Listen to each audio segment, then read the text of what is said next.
kawasan Asia Tenggara yang berkaitan dengan penentuan batas zona ekonomi eksklusif dan landas kontinen di wilayah Laut Timur. Sengketa ini tidak hanya menyangkut persoalan geografis mengenai penarikan garis batas laut, tetapi juga berkaitan erat dengan hukum internasional, kepentingan ekonomi, keamanan kawasan, dan hubungan diplomatik antara kedua negara. Secara geografis, wilayah sengketa berada di sekitar Laut Timur, khususnya di bagian selatan Pulau Timur dan kawasan Enclave Oikuse milik Timor Leste yang berbatasan langsung dengan wilayah Provinsi Nusa Tenggara Timur, Indonesia. Kawasan ini memiliki nilai strategis karena menjadi jalur aktivitas maritim sekaligus memiliki potensi sumber daya alam yang sangat besar, terutama minyak dan gas bumi yang selama beberapa dekade ini menjadi perhatian negara-negara di kawasan tersebut. Akar konflik sebenarnya sudah muncul sejak era Perang Dingin ketika Timor Timur masih berada dalam situasi politik yang belum stabil. Pada tahun 1972, Indonesia dan juga Australia menandatangani perjanjian batas landas kontinen di Laut Timur melalui Agreement Establishing Certain Seabed Boundaries. Perjanjian tersebut menggunakan prinsip natural prolongation atau kelanjutan alamiah landas kontinen sebagai dasar delimitasi. Akan tetapi, wilayah Timor Portugis yang saat itu masih berada di bawah kekuasaan Portugal tidak dimasukkan dalam perjanjian tersebut, sehingga tercipta area kosong yang dikenal sebagai Timor Gap. Situasi berubah ketika Indonesia mengintegrasikan Timor Timur pada tahun 1975. Setelah integrasi tersebut, Indonesia dan Australia kemudian menandatangani Timor Gap Treaty tahun 1989 yang mengatur kerjasama eksplorasi sumber daya minyak dan gas di kawasan tersebut. Namun perjanjian ini menuai kritik internasional karena dianggap mengabaikan status politik Timor Timur yang masih diperdebatkan di forum-forum internasional. Konflik memasuki fase baru ketika Timor Leste memperoleh kemerdekaan penuh pada tahun 2002 setelah referendum dan intervensi internasional yang dipimpin oleh United Nations. Kemerdekaan tersebut menyebabkan seluruh pengaturan batas maritim lama harus dinegosiasikan kembali. Timor Leste sebagai negara baru tidak secara otomatis mengakui seluruh perjanjian yang dibuat oleh Indonesia dan juga Australia, khususnya yang berkaitan dengan pembagian wilayah laut dan eksploitasi sumber daya alam. Sejak saat itu, pemerintah Timor Leste mulai mendorong delimitasi baru berdasarkan ketentuan UNCLOS 1982, terutama prinsip equidistance atau garis tengah yang dianggap lebih adil bagi negara kecil seperti Timor Leste. Sementara itu, Indonesia masih mempertimbangkan faktor geografis dan prinsip natural prolongation dalam menentukan batas maritim. Perbedaan pendekatan hukum inilah yang kemudian menjadi salah satu sumber utama dari sengketa ini. Dalam proses penyelesaiannya, Indonesia dan juga Timor Leste memilih jalur diplomasi bilateral dan juga negosiasi damai dibanding membawa kasus ini ke lembaga peradilan internasional seperti International Court of Justice atau International Tribunal for the Law of the Sea. Pilihan ini didasarkan pada keinginan kedua negara untuk menjaga hubungan baik sebagai negara bertetangga dan juga menjaga stabilitas kawasan Asia Tenggara. Selain itu, Indonesia juga memandang bahwa pendekatan diplomasi lebih sesuai dengan prinsip Asian Way yang mengutamakan musyawarah dan juga penyelesaian damai.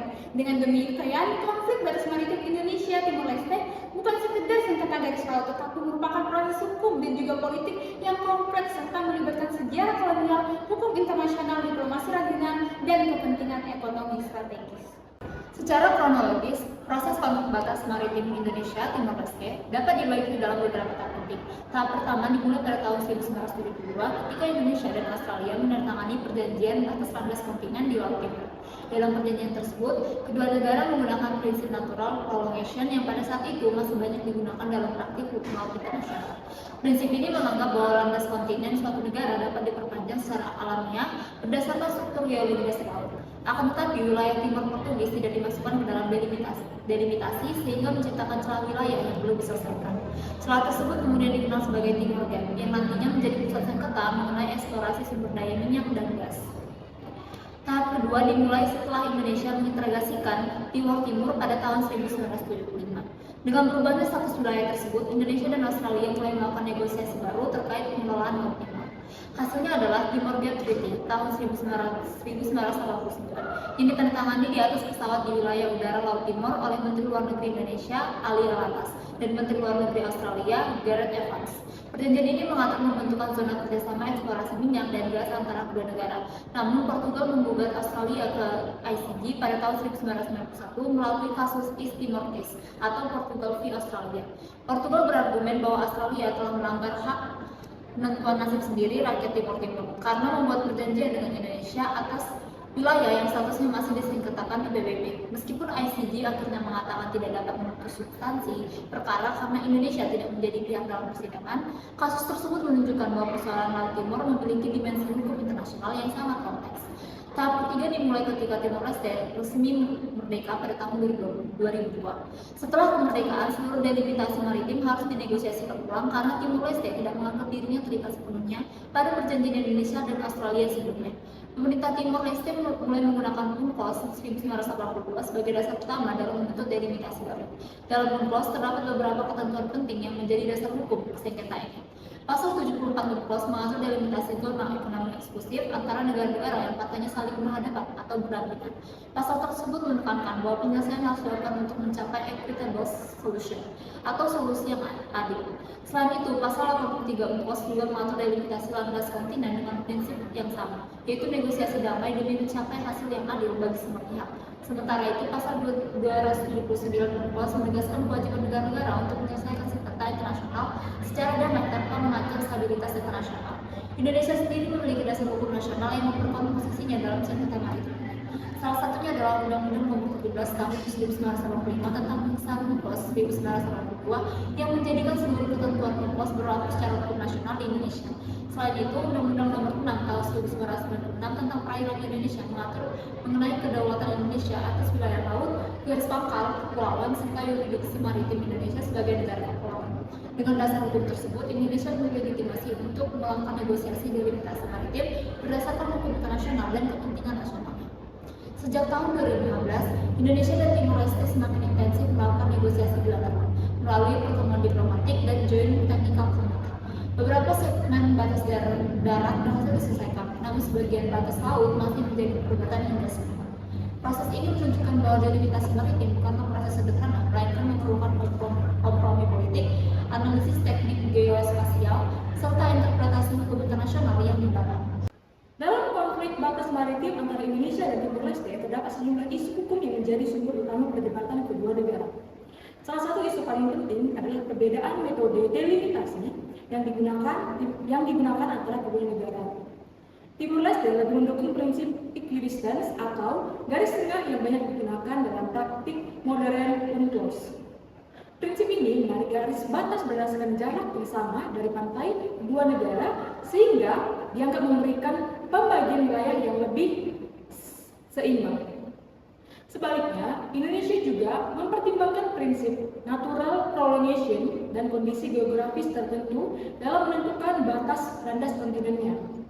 Indonesia berpendapat bahwa konfigurasi pantai, bentuk wilayah kepulauan, dan kondisi geologi dasar laut harus ikut dipertimbangkan agar delimitasi menghasilkan solusi yang benar-benar adil. Selain itu, terdapat persoalan mengenai status hukum perjanjian lama Indonesia dan Australia pada tahun 1972 dan Timor Gap Treaty tahun 1989. Timor Leste berpendapat bahwa perjanjian-perjanjian tersebut tidak otomatis mengikat negara baru yang lahir setelah kemerdekaan pada tahun 2002. Oleh karena itu, Timor Leste menuntut delimitasi ulang berdasarkan UNCLOS modern. Di sisi lain, Indonesia harus mempertimbangkan kesinambungan hukum dan stabilitas perjanjian internasional yang telah ada sebelumnya. Perdebatan mengenai validitas perjanjian lama ini menunjukkan bagaimana hukum internasional seringkali dipengaruhi oleh perubahan politik dan lahirnya negara baru. Konflik ini juga memiliki dimensi ekonomi politik yang sangat besar. Laut Timor dikenal memiliki cadangan minyak dan gas bumi bernilai tinggi yang menjadi sumber pemasukan penting bagi negara-negara di kawasan tersebut. Bagi Timor Leste, pendapatan dari sekitar sektor migas sangat penting karena ekonomi negara tersebut masih sangat bergantung pada eksploitasi sumber daya alam. Sementara itu, Indonesia juga memiliki kepentingan ekonomi dan keamanan di wilayah perbatasan lautnya.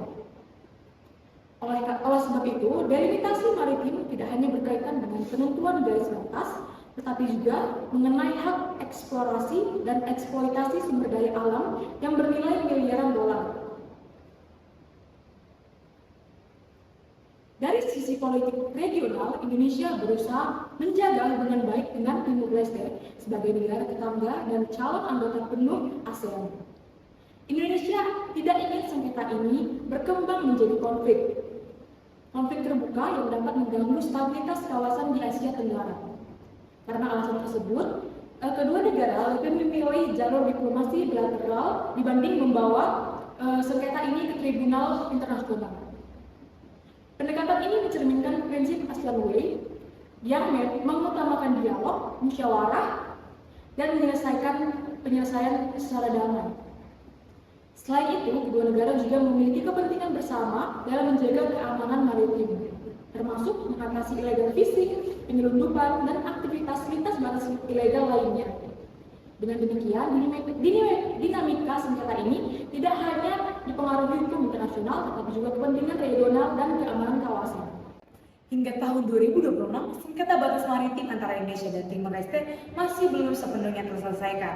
Walaupun demikian, hubungan kedua negara tetap relatif stabil dan proses negosiasi bilateral mereka masih berlangsung secara aktif. Status sengketa saat ini dapat dikategorikan sebagai ongoing dispute with peaceful negotiation karena belum ada delegitimasi final dari beberapa segmen laut tertentu. Salah satu hambatan utama adalah perbedaan metode delimitasi yang digunakan oleh kedua negara, terutama terkait penerapan prinsip equidistance dan pertimbangan geografis lainnya. Selain itu, penentuan titik koordinat akhir memerlukan kajian teknis yang sangat detail karena berkaitan dengan hak kedaulatan dan yurisdiksi ekonomi masing-masing negara. Nah, masalah lain yang membuat proses penyelesaian berlangsung lama adalah besarnya kepentingan ekonomi di Laut Timur. Kawasan ini memiliki cadangan minyak dan gas bumi yang bernilai strategis sehingga setiap keputusan delimitasi akan berdampak langsung terhadap hak eksplorasi sumber daya alam. Di sisi lain, kedua negara juga harus mempertimbangkan stabilitas hubungan diplomatik dan keamanan kawasan. Oleh karena itu, negosiasi seringkali berlangsung hati-hati dan membutuhkan kompromi politik yang panjang. Dalam rekomendasi kelompok, Indonesia dan Timor Leste perlu memperkuat Joint Technical Committee atau Komite Teknis Bersama agar proses delimitasi dapat dipercepat melalui pertukaran data geospasial, survei hidrografi, dan pemetaan maritim yang lebih akurat. Selain itu, kedua negara perlu menjadikan prinsip equitable solution dalam pasal 74 dan pasal 83 UNCLOS sebagai dasar utama penyelesaian agar hasil delimitasi dapat diterima secara adil oleh kedua pihak. Jika delimitasi final masih sulit dicapai dalam waktu dekat, kedua negara dapat membentuk Joint Development Area atau zona pengelolaan bersama sumber daya alam sebagai solusi sementara. Model seperti ini pernah diterapkan dalam Timor Gap Treaty dan juga digunakan di berbagai sengketa maritim internasional lainnya. Pada akhirnya, kasus batas maritim Indonesia dan Timor Leste ini menunjukkan bahwa sengketa maritim modern tidak hanya berkaitan dengan persoalan batas geografis, tetapi juga melibatkan hukum internasional, diplomasi, ekonomi politik, dan keamanan regional. Melalui pendekatan damai dan kerjasama yang berlandaskan UNCLOS 1982, kedua negara memiliki peluang besar untuk mencapai penyelesaian yang adil tanpa menimbulkan konflik bersenjata maupun ketegangan kawasan.